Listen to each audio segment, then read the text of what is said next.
Hi, it's Stu, and I'm really excited for this video. It's going to be about my next week's reading TBR, based around a little reading challenge that I set for myself.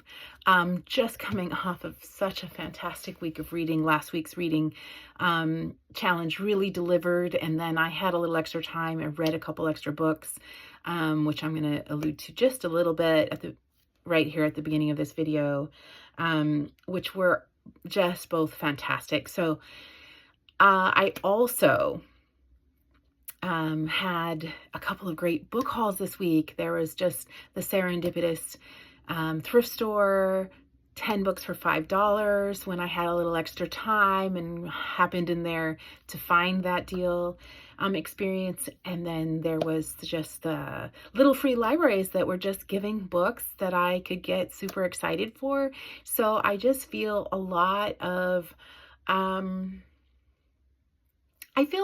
inspiration to just keep reading at the pace that I've been reading, but I also want to accept that maybe I won't be, maybe I'll slow down. Maybe one day I will be in a book for a whole week and my 5+ book a week pace will be interrupted. And I love reading and the way in which it enriches my life.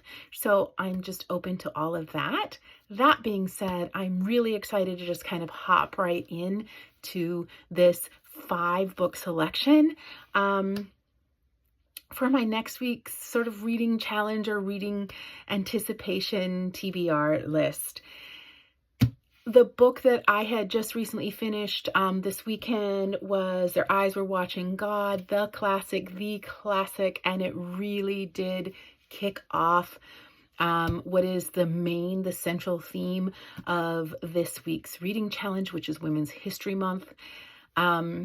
If I make a video about that book, of course, I will absolutely just rave how that is the book. That is the book of books. Absolutely to read when centering one's heart, mind, and an inquiry around women's history, women's stories. The challenge this week, as I said, has to do with women's history, so it's women authors and women protagonists. And just to add a little bit more caveat, because I have more books now, and it has to do with the titles. So 1-word, 2-word, 3-word, 4-word, and 5-word title.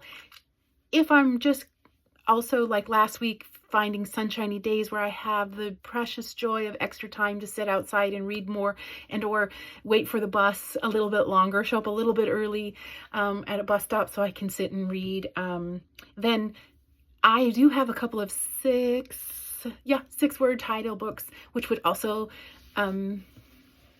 fall into this category. To be clear, I counted every word, even the little words and titles. So I'm going to run through these 5 books, the titles, and then I'm going to go back and do a little bit of deeper dive and talk just a little bit about what I think it's about, maybe read some of the cover and talk about what I'm really excited about reading and or what I think will be a challenge for me, because this book I did add a couple of sort of books that maybe will be a little bit more challenging because they're outside of my current reading trends or current interests. I'll talk about that a little more later. I'm going to show you the titles without further ado. So the first 1-word title is Allegedly. It's young adult. It's young adult. And that's my 1-word title, Allegedly, Tiffany D. Jackson. My 2-word title is Difficult Women by Roxane Gay. This is short stories. More about that later.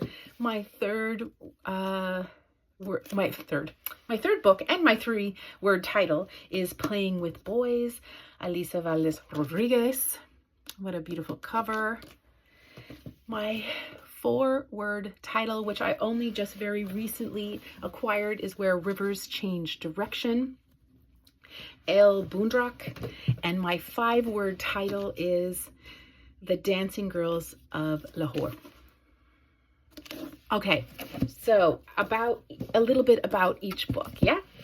As I find myself gearing up and getting excited for another fantastic week in reading, Allegedly, young adult. Love young adult. Let me just sidebar for a little caveat about why I love young adult. I loved reading growing up. I used it to escape. I used it to learn about the world, as I came from a very isolated rural place. I used it to understand parts of my own identity that were sort of obscured or hidden and or estranged from me. And it was so precious to me that whenever I read books written for young audiences, younger audiences, young adult or youth audiences, with young adult or youth characters, I feel a lot of nostalgia. So love young adults books and youth books, to be honest. Those middle grades, also love them. And I had said in a recent haul video that I needed to make sure to make more room on my TBRs to include them, that they're included. So this is it. I'm including this book. I'm just going to read from the back just a tad bit. It says, Mary B. Addison killed a baby, allegedly. She didn't say much in the first interview with detectives, and the media filled in the only blanks that mattered. A white baby had died while under the care of a church-going Black woman and her 9-year-old daughter. The public convicted Mary, and the jury made it official. But did she do it? She wouldn't say. Mary survived 6 years in baby jail before being dumped in a group home. There wasn't a point to setting the record straight before, but now she's got Ted and their unborn child. Mary's fate now lies in the hands of one person she just trusts the most, her mama. No one knows the real mama, but does anyone know the real Mary? Wow. Just wow. Themes of coming of age, themes of justice, themes of mother-daughter connections. But this book is, I just feel it's dense. There's a lot of density to this book. I think the only thing that'll probably make it easier to read is that it's aimed at a younger audience. But I still anticipate it being quite heavy. Very enthused to read this book. The next book is the short stories. So a little bit about that.